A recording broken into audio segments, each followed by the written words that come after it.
that time I spent in the NFL, I was a free agent. So I was a guy who had, obviously you go in as a free agent, you're not going in as the best of the best. But if you make it as a free agent, you know, you had to knock somebody off. I had to knock off a draft pick in order to make the team. So I had to go there and do something that probably wasn't expected, but it was within my potential. Mm-hmm. And, but there was a different level. Mm-hmm. There was a different level looking at a Junior Seau, a Rodney Harrison, guys like that. They had a little something different that I knew I needed that you couldn't just get in the weight room. You know, whether it was Brett Favre, and then Denver, I mean, it was so many guys there. It was ridiculous, the amount of guys that were on the team on that level. Even Terrell Davis, I've got his picture right here up on my wall. I knew they had something. Like they had the ability to figure out what they needed to do, turn it on and turn it off. Me, it was going to keep me up at night. So I'm losing sleep.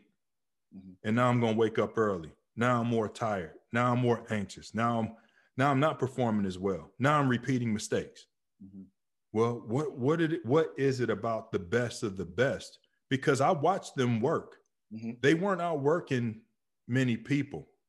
I mean, everyone's working at a pretty high level. There weren't many people outworking me.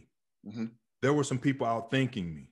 There were some people out emotionally stabilizing me. They did have that. And so for me, as I went back and because we as a coach, we had arrived at championship games, but there was something different about the team on the other side of the field when we took a couple of L's in the championship game. And it wasn't that they were physically better, but on that day in the championship, they had something we didn't have. And I got a captain looking up at me saying, "Coach," tears in his eyes, like, what's missing? Like, no one outworked this. I'm like, yeah, I know that. No one out schemed us or any of that. And what it was, there was a mental side that they had. There was a confidence and understanding what confidence is. So when I had the chance to go back to school, that's what was driving me. What was I missing? You know, that 15 years prior in NFL camp.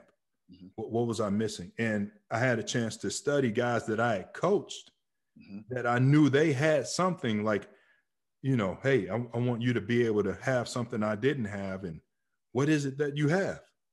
What are those things? So that's what I studied, you know, the psychosocial aspects of elite NFL players. What did they do and think at the point of attack that allowed them to deliver better than most when it mattered? Did they have, so then there's some different there's some different scientific constructs that you can look at to see if it's there. So one I looked at was self-determination theory by DC and Ryan. Did they have evidence of relatedness, competence, autonomy? That they had, were there certain things that they had that scientifically could be proven to be there or not? The PERMA theory, positive emotions, engagement, positive relations, meaning, achievement, that were they flourishing? Martin Seligman, Dr. Seligman, that was his work. Then I want to know about team.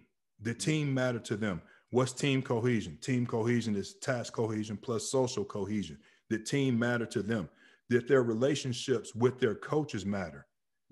And I found that all of these 6 individuals that I did a qualitative study.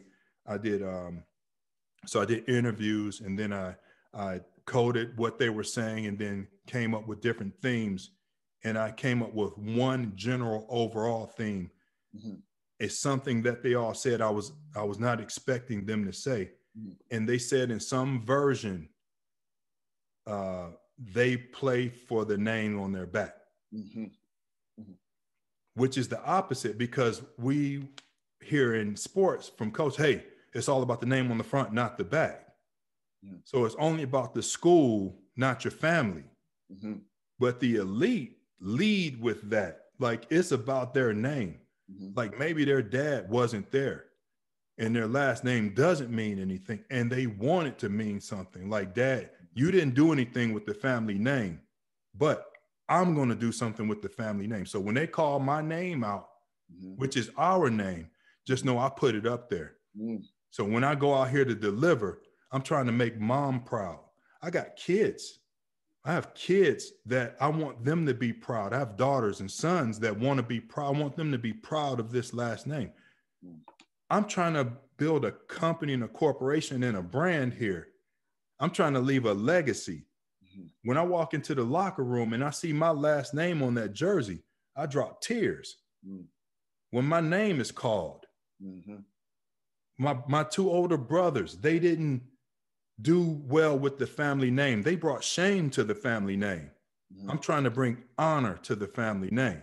Wow. And it doesn't matter. Now you think about that. It doesn't matter if you're playing sport or not. If you want to own a company, my name's on that building. Yeah. And so the elite, they have a pride in that. And so if you can understand what that the elite have a pride in their name and their legacy, we don't say stuff like, it's not about you, it's only about the team.